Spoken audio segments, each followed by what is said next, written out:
আসসালামু আলাইকুম। কি করলেন বিরাট কোহলি, আশা জাগিয়ে হতাশ করলেন। আরসিবি কি পারবে সানরাইজ হায়দ্রাবাদকে চ্যালেঞ্জ জানাতে? আইপিএলে আজকে মুখোমুখি হয়েছে আরসিবি ভার্সেস সানরাইজ হায়দ্রাবাদ, যেখানে আরসিবির অধিনায়ক ফাফ ডু প্লেসিস টসে জিতে ব্যাটিংয়ের সিদ্ধান্ত নেন। কারণ এবারের আইপিএলের চমক জাগানো দল হচ্ছে সানরাইজ হায়দ্রাবাদ। তারা যখনই ব্যাটিং করতে নামে প্রতিপক্ষকে 200-র উপরে রানের টার্গেট দেয়। আইপিএলে নিজেদের গড়া রেকর্ড নিজেরাই ভেঙে ফেলে দলীয় সর্বোচ্চ স্কোরে। তাই তো এবার আরসিবির অধিনায়ক টসে জিতে ভুল করেননি, সানরাইজকে ব্যাটিংয়ে পাঠাননি, নিজেরাই ব্যাটিং করতে নেমে পড়েন।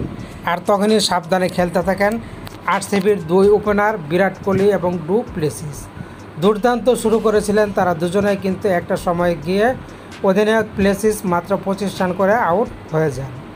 অন্যদিকে বিরাট কোহলি ছিলেন খুবই সতর্ক অবস্থানে খেলছিলেন, তিনি কিন্তু ভালোই খেলে যাচ্ছিলেন।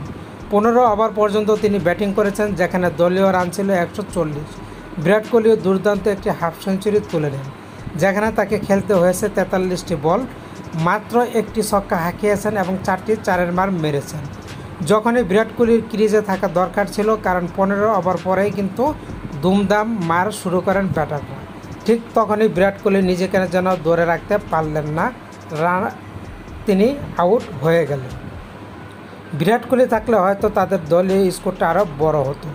বিরাট কোহলি সুযোগটা কাজে লাগাতে পারলেন না। আরসিবি কি পারবে শেষ পর্যন্ত সানরাইজ হায়দ্রাবাদকে বড় একটা চ্যালেঞ্জ দিতে?